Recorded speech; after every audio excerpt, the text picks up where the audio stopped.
주님의 은총과 평화가 교우님들과 함께 하시기를 빕니다. 오늘은 주님의 순환을 묵상하고 동참하는 사순절 5번째 주일로서 요한복음의 말씀을 나누고자 하는데요.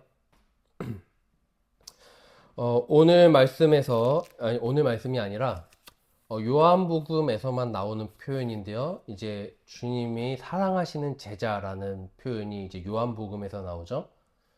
일반적으로 많은 이제 목회자분들과 그리고 성도님들, 교우님들께서 주님께서 사랑하신 제자가 누구일까요? 물어보면 요한이라고 생각을 하십니다. 왜냐하면 이제 요한복음의 저자가 요한이니까 그렇게 많이들 생각을 하시는데요. 이게 좀 전통적인 이해이긴 하지만 오늘날 이제 학자들 사이에서는 좀 의견이 분분합니다. 정말 주님께서 사랑하시는 이 제자가 요한일까? 그리고 꽤 많은 학자들이 요한이 아니라 나사로일 것이다 라고 이야기를 하는데, 그거에 대해서 이제 근거로 제시하는 본문이 오늘 우리가 함께 읽은 본문입니다. 왜냐하면 오늘 본문 36절에서 이렇게 이야기하죠.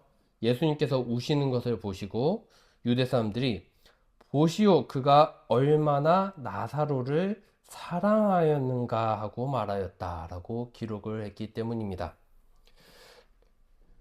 주님께서 말씀하시는데 말씀하시는 그 주님의 가슴팍에 그 얼굴을 묻고 그 주님의 음성을 들었었던 그 주님께서 사랑하시는 제자, 그 사랑하시는 제자 나사로가 오늘 본문 시작에서 죽은 것으로 오늘 본문이 시작이 됩니다.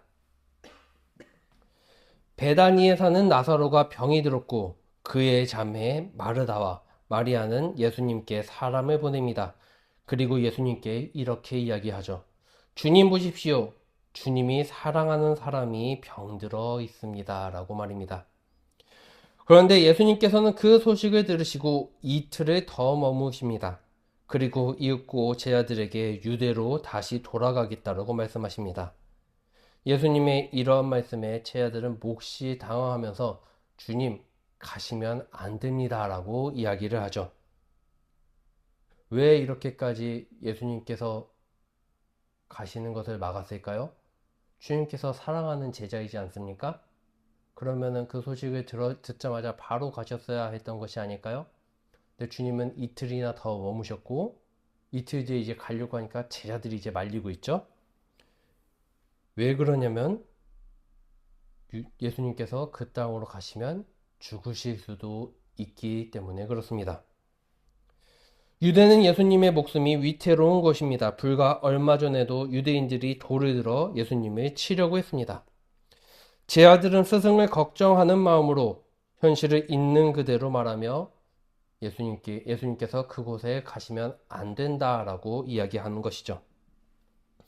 그러나 예수님께서는 그럼에도 가셔야 한다라고 말씀하십니다. 나사로가 잠들었으니 깨우러 가야 한다라고 말입니다. 저는 오늘 말씀을 묵상하며 주님께서 왜 이틀이나 머무르셨는지를 좀 주목을 해보았습니다. 예수님께서 사랑하는 제자 나사로가 죽었다는 소식을 들었을 때 사랑하는 나사로를 위해 유대로 가고 싶으셨을 것입니다. 그러나 과연 예수님의 그 마음속에 죽음에 대한 두려움이 과연 없었을까요? 죽음이 기다리는 그 길 앞에서 아무런 무게도 느끼지 않으셨던 것일까요? 예수님의 마음속에는 죽음에 대한 두려움이 있으셨을 것입니다. 오늘 본문 후반부에 보면 이런 장면이 나옵니다. 나사로의 무덤 앞에서 마리아와 유대인들이 우는 것을 보셨을 때 요한은 예수님께서 마음이 비통하여 괴로워하셨다라고 기록을 하고 있습니다. 그리고 35절에서 예수님에 대하여 이렇게 기록하고 있습니다. 예수께서 눈물을 흘리셨다 라고 말입니다. 예수님은 완전한 하나님이십니다. 그러나 우리에게 완전한 인간으로 찾아오셨습니다. 그러니 예수님께서는 실제로 괴로우셨습니다. 실제로 무서우셨습니다. 실제로 우셨습니다. 이러한 예수님에 대해서 히브리서는 이렇게 증언합니다. 우리의 대제사장은 모든 면에서 우리와 똑같이 시험을 받으셨다라고 말입니다. 그렇다면 우리는 예수님에 대해서 이렇게 이야기할 수 있을 것입니다. 예수님께서는 하나님으로서 유대로 향하는 그 길이 어디로 이어지는지를 아셨고, 그것이 무엇을 의미하는지도 아셨을 것입니다. 그러니 인간으로서 그 알미 마음에 큰 무게로 느껴지셨을 것입니다. 그럼에도 불구하고 예수님께서는 가십니다. 두려움이 없어서가 아닙니다. 그 무게를 모르시는 것도 아닙니다. 아시면서도 사랑하는 이들에게로 죽음이 기다리는 그 자리로 먼저 들어가시는 것입니다. 이것이 사순절이 우리에게 보여주는 예수님의 모습입니다. 고통을 모르시는 분이 아니라 그 길이 무엇인지 아시면서도 먼저 들어가시는 분.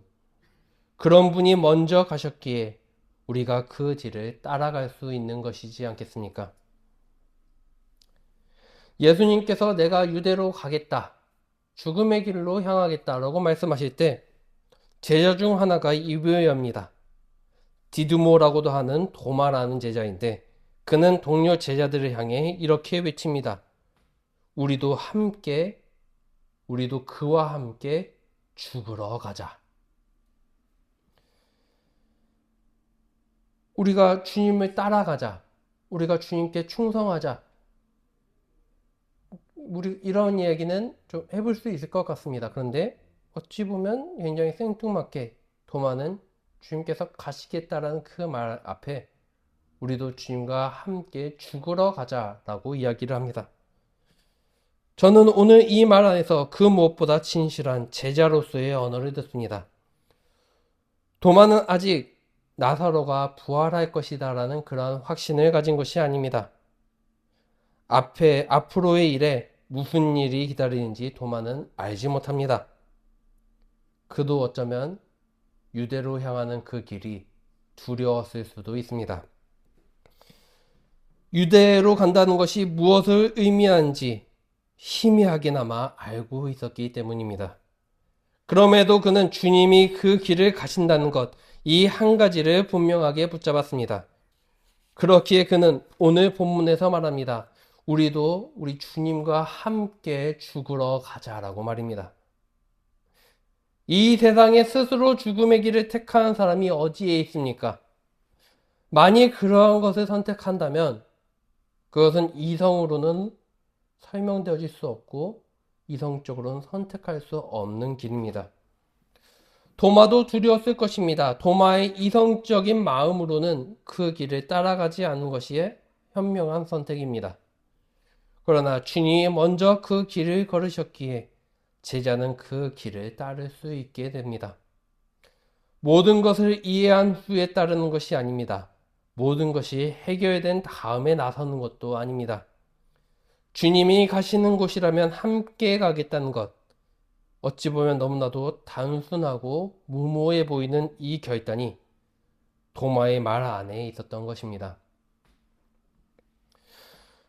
누군가는 교회를 왜 다니냐라고 물으면 마음의 평화를 얻기 위해 교회에 나옵니다라고 대답을 합니다.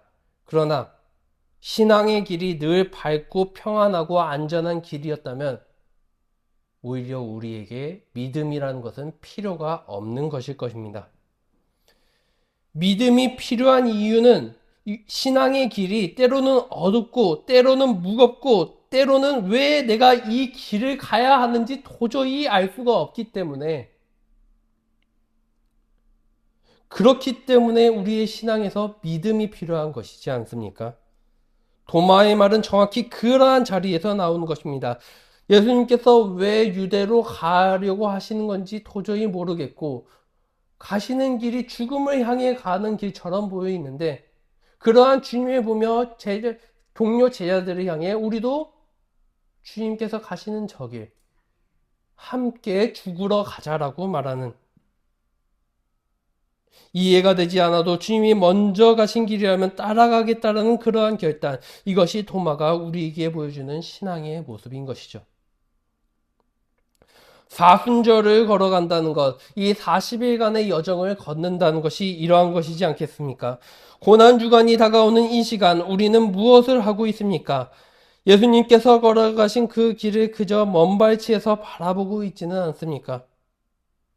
사도 도마의 마음에는 여전히 두려움이 가득합니다. 그러나 그는 알지도 못하면서도 주님께서 걸어가셨기에 그 길을 따라 나서고자 합니다. 그럼에도 불구하고 이 도마의 결단에는 아직 무언가가 채워져 있지 않습니다. 그에게 용기는 있습니다. 주님을 충실히 따르겠다는 의지도 있습니다. 그러나 자신이 따라가는 그 길이 어디로 이어져 있는지, 죽음을 향해 걸어가시는 그분이 누구이신지에 대한 고백은 없습니다. 그리고 그 고백은 주님을 따라 나선 곳에 있었던 마리아의 입에서 나옵니다. 예수님께서 베다니에 도착하셨을 때 나사로는 이미 무덤에 나흘째 누워 있었습니다. 소식을 들은 마리아가 달려 나옵니다. 그리고 예수님 앞에 서서 이렇게 말합니다. 주님이 여기에 계셨더라면 내 오라버니가 죽지 아니하였을 것입니다. 그러나 이제라도 나는 주님께서 하나님께 구하시는 것은 무엇이나 하나님께서 다 이루어 주실 줄 압니다. 아멘. 마리아는 주님께서 여기에 계셨다면이라고 말하면서 내심 예수님 앞에서 서운한 마음, 아쉬운 마음, 그리고 어찌 보면 원망스러운 그 마음을 표현하고 있습니다. 그런데 마리아는 거기에서 멈추지 않습니다. 그녀의 슬픔과 주님에 대한 신뢰가 한 문장 안에 쭉 이어졌기 때문입니다. 오빠를 잃어버린 애통이 있지만 그 애통이 하나님을 향한 신뢰를 밀어내진 않았습니다. 오히려 그 애통을 들고 예수님 앞에 나옵니다. 이것이 마리아의 신앙인 것이죠. 흔들리지 않는 것이 아니라 흔들리더라도 주님 앞에 나오는 신앙. 그것이 마리아가 오늘 우리에게 보여주는 신앙인의 모습입니다. 그 마리아 앞에서 예수님께서 선언하십니다. 나는 부활이요 생명이니 나를 믿는 사람은 죽어도 살겠고 살아서 나를 믿는 사람은 영원히 죽지 않을 것이다. 아멘. 예수님께서 오늘 우리에게 무엇이라고 말씀하고 계시죠? 내가 부활할 것이다 라고 말씀하시나요? 부활이 무엇인지 장황하게 좀 설명을 해주고 계신가요? 다 아닙니다. 무엇이라고 말씀하시면 나는 부활이요 나는 생명이다 라고 말씀하십니다.